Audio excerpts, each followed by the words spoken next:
All right, Pack Out Thoughts, September edition here, 2019. Just packing out our first load on our last day. We're here in New Mexico with one of my best friends, Justin Medina of New Mexico Arrowhead Outfitters. And Dad killed a bull last night. About 14 hours later, we smoked this guy on the last day. Things definitely weren't looking our way. Yeah, definitely. I mean, last night for us, at least, it was quiet as could be. I mean, it was worrying quiet. I was like, what is going on? Because I mean, that morning we almost had a bull that morning. They were screaming like crazy.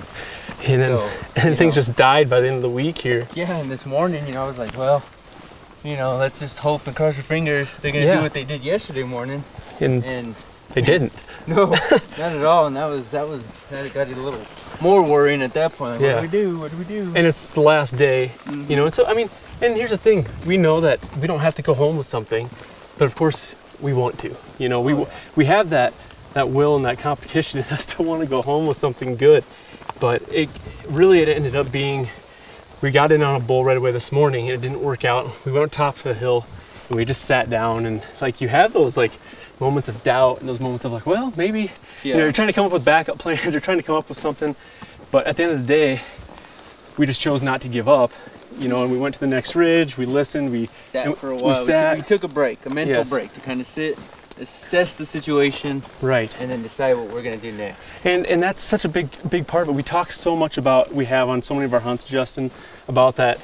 Hey, sometimes you're given, we say 99%, like, hey, we're given 99% to stuff, and obviously you hear the term like, hey, give it your all, give it 100%, right? But we use this 99% term because of sometimes in life something else has to give, and we say, for us, we're always like, oh, we need that 1% from the elk. Mm-hmm. Like, we're doing everything right, we need that elk to give us that 1%, and we're gonna accomplish our goal. And so in life, it's sometimes that way too.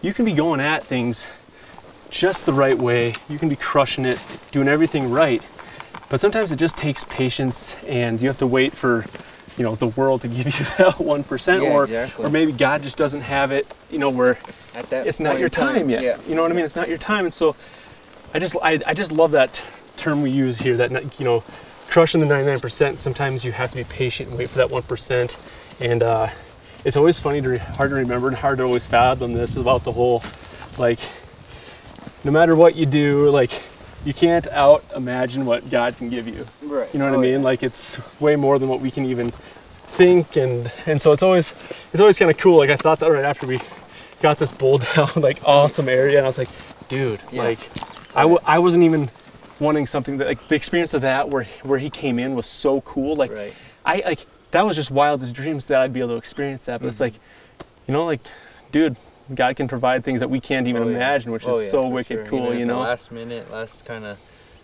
day, whatever, it's definitely, I mean, if it's in God's plan, it's going to happen. Exactly. Just got to be patient and go with it. Exactly. Another good one, dude. Yes, Let's keep it going. Let's go.